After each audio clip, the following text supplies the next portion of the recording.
आज की क्लास में हम मेंडल के नियम पर आधारित न्यूमेरिकल प्रॉब्लम्स करेंगे।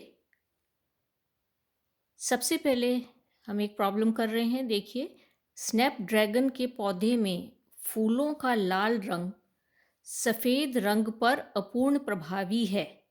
तो F1 पीढ़ी व F2 पीढ़ी के पौधों में फूलों का रंग क्या होगा यदि एक लाल फूल वाले पौधे को सफ़ेद फूल वाले पौधे से क्रॉस कराया जाए। मतलब जो लाल कलर है फ्लावर का, जिसे हम जीनोटिपिकली उसको हम कैसे एक्सप्रेस कर सकते हैं, कैपिटल आर, क्योंकि ये डोमिनेंट है। लाल रंग सफ़ेद रंग पर प्रभावी है, तो उसको हम कैसे लिखेंगे, आर आर। और वाइट कलर का फ्लावर क्योंकि रिसेसिव है, अप्रभावी है, इसको उसका छोटा आर आर। तो अब ये क्या कह रहे हैं प्रॉब्लम में कि रेड फ्लावर वाले प्लांट को वाइट फ्लावर वाले प्लांट से क्रॉस किया, मतलब R R, capital R R cross with small R R. तो अब आप इसके युग्मक बनाइए, इसके आर आर युग्मक बनेंगे, इसके छोटे आर आर बनेंगे, क्रॉस कराइए इन दोनों को। तो देखिए, capital R small R, capital R small R, capital R small R. तो F1 में सारे जो हैं वो पौधे कैसे होंगे, कैपिटल आर स्मॉल आर। और तो यहाँ क्या कह रहे हैं कि तो F1 पीढ़ी F2 पीढ़ी के पौधों में फूलों का रंग क्या होगा, क्योंकि ये क्या बोल रहा है, अपूर्ण प्रभावी है। तो ये यहाँ पर इनकम्प्लीट डोमिनेंस बोल रहा है। तो इसका मतलब जो F1 के जो पौधे होंगे उनमें जो लाल और सफ़ेद रंग की जो जीन है समान रूप से वो प्रभावी जीन है। कोई भी एक जीन जो है वो अपना पूर्ण प्रभाव नहीं दिखा रही है, परंतु क्या है, यहाँ पर दोनों ही जीन समान रूप से प्रभावी हैं ये। तो इसलिए यहाँ पर क्या होगा, F1 में दोनों ही रंग यहाँ पर प्रदर्शित हो रहे हैं, तो ये कैसा हो जाएगा, गुलाबी हो जाएगा। तो ये सारे जो फ्लावर्स होंगे F1 के वो पिंक होंगे, और ये कोडोमिनेंस के कारण अपूर्ण प्रभावी है, इसलिए ये इस प्रकार से अपूर्ण प्रभाविता का जो नियम है वो यहाँ पर आप देखेंगे, या सहप्रभाविता जिसे हम बोलते हैं उसको, वो नियम यहाँ पर लगता है। फिर आप F1 जो आर आर है उसको अगर सेल्फ क्रॉसिंग करेंगे तो आप देखिए यहाँ पर क्या हो रहा है कि इसके कैसे युग्मक बनेंगे, एक आर दूसरा आर, इसका भी कैपिटल आर स्मॉल आर। अब हम यहाँ पे क्रॉस करा रहे हैं, देखिए मेल और फीमेल का। तो यहाँ आप देखेंगे तो एक आर आर है तो कंप्लीट रेड मिलेगा हमें, क्योंकि यहाँ पर दोनों लाल रंग की जीन्स हैं। दूसरा एक यहाँ पे कैपिटल आर स्मॉल आर, जब इसको क्रॉस कराते हैं तो ये पिंक कलर का होगा क्योंकि अपूर्ण प्रभावी है ये। इसी प्रकार से स्मॉल आर को कैपिटल आर से कराएंगे तो ये भी पिंक होगा।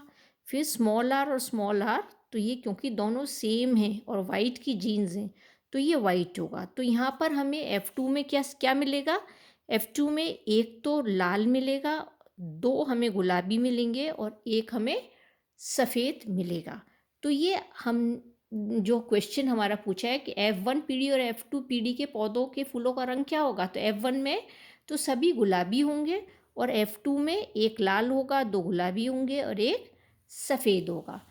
ठीक है, नेक्स्ट हम इसमें प्रॉब्लम ले रहे हैं एक और।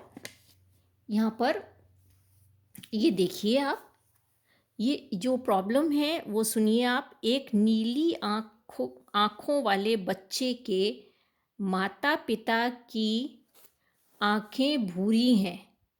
माता पिता की आँखें कैसी हैं, भूरी हैं, और बच्चे की आँखें कैसी हैं, नीली हैं। भूरी आँखों वाले माता पिता के इस तरह की संतान कैसे हुई, समझाइए। वो कह रहे हैं कि बच्चे की आँखें तो नीली हैं पर माता और पिता की आँखें कैसी हैं, भूरी हैं। तो भूरी आँखें वालों माता पिता के बच्चे की नीली आँखें कैसे हो गई। तो अब आप देखिए, ब्राउन कलर, जैसे मैं पहले भी एग्जाम्पल बता चुकी हूँ कि ब्राउन आइज़ के लिए दो ये एक्सप्रेशंस हो सकते हैं। एक तो ये कैपिटल बी, और एक जब समान है, दोनों जीन्स एक समान है, और एक हो सकती है होमोजाइगस कंडीशन में और ये हेट्रोजाइगस कंडीशन में। तो कैपिटल बी और स्मॉल बी, या कैपिटल बी।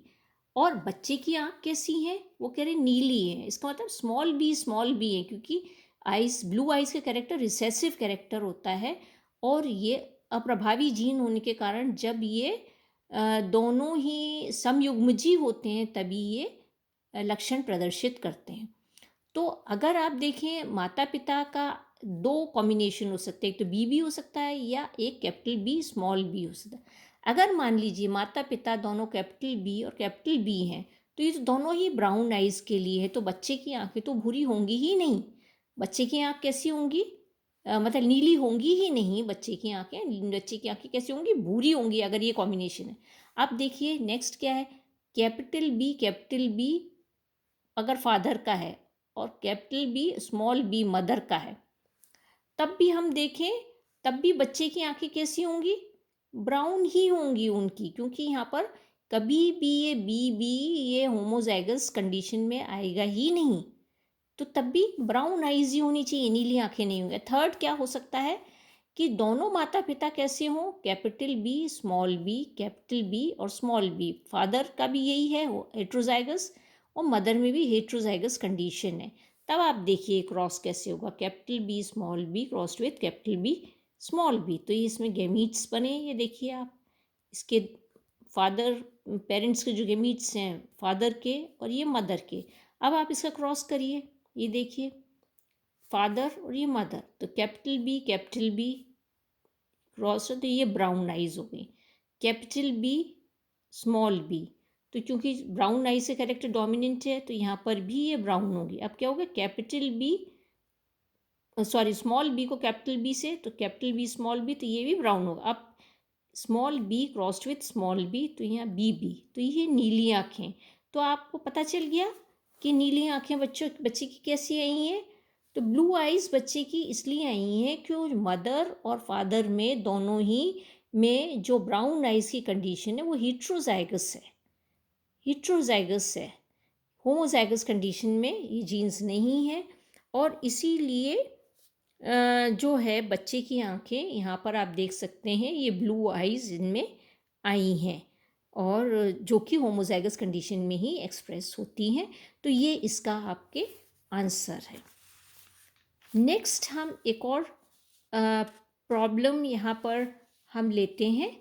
तो ये जो प्रॉब्लम हम अभी लेंगे वो ये देखिए एक और प्रॉब्लम है। ये भी हम अगर देखें तो ये मोनोहाइब्रिड क्रॉस की है कि बिल्लियों में छोटे बालों की जीन लंबे बालों पर प्रभावी है। यदि एक छोटे बालों वाली नर बिल्ली को लंबे बालों वाली मादा बिल्ली से क्रॉस कराया जाए तथा इसके फलस्वरूप 8 बच्चे उत्पन्न होते हैं, जिसमें से 6 छोटे बालों वाले तथा 2 लंबे बालों वाले हैं, तो यह किस नियम को सिद्ध करता है और कैसे? अब आप देखिए बिल्लियों में क्या है, छोटे बालों की जीन जो है वो लंबे बालों पर प्रभावी है। छोटे बालों की जो जीन है वो ये मैं आपको करके दिखा देती हूँ। ये क्या बताता है कि जो छोटे बालों की जो जीन है बिल्ली में, वो छोटे बालों की जीन जिसे हम कहेंगे, जैसे जो छोटे बालों की जीन है वो उस पर किस पे प्रभावी है। मान लीजिए हम कह रहे हैं शॉर्ट हेयर, तो शॉर्ट हेयर की जो जीन है, मान लीजिए हमने शॉर्ट हेयर की जीन को हमने किससे रिप्रेजेंट करा, कैपिटल स्मॉल बी और स्मॉल बी, है ना। और लॉन्ग हेयर की जो जीन है, लॉन्ग हेयर की, वैसे इसको हम डोमिनेंट है तो हम इसको कैपिटल बी ले लेते हैं, और लॉन्ग हेयर की जीन जो है रिसेसिव है तो इसको हम स्मॉल बी ले लेते हैं। तो कह रहे छोटे बालों की जीन लंबे बालों पर प्रभावी है, तो ये क्या है, डोमिनेंट है, ये डोमिनेंट है, ठीक है, और ये रिसेसिव है, ठीक हो गया। ये अभी कह रहे हैं कि एक लंबे छोटे बालों वाले नर बिल्ली, छोटे बालों वाली नर बिल्ली को हमने किससे क्रॉस कराया? लंबे वाले मादा से। ठीक है, ये बोल रहा है। तो अब आप देखिए क्रॉस करेंगे तो ये गैमीट्स बने इसके, ये इसके गैमीट्स बने, और मान लीजिए हम क्रॉस कराएंगे तो सेम ही आएगा दोनों का ये। तो इसका मतलब ये हुआ कि ये जो आ रही है कंडीशन, ये क्या हुई?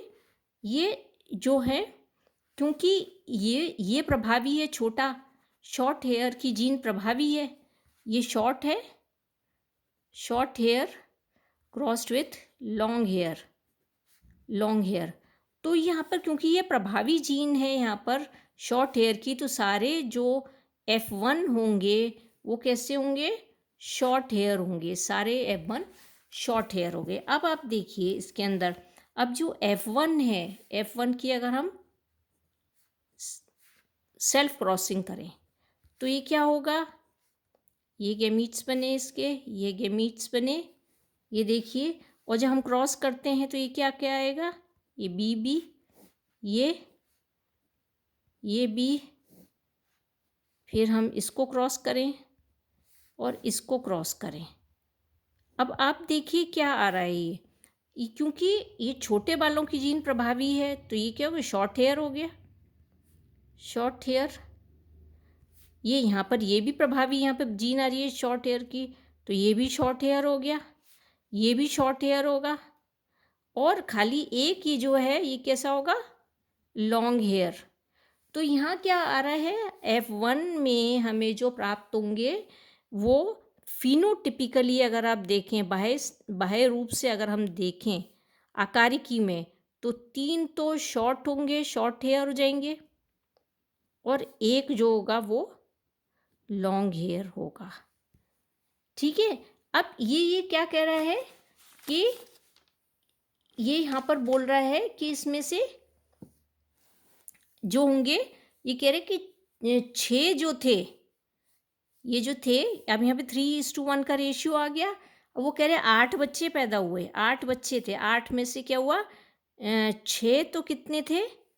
6 जो थे वो छोटे बालों वाले थे, ठीक है, और 2 जो थे वो लंबे बालों वाले थे। ये 3:1 का है। तो आप देखिए रेशियो का ना, 2 एकम 2 और 2 तिया 6। तो यहाँ अगर आप इसको देखो तो 3:1 का रेशियो आ रहा है। तो ये प्रूव कर रहा है यहाँ पर, अगर आप देखें तो यहाँ ये प्रूव हो जाता है कौन क्या?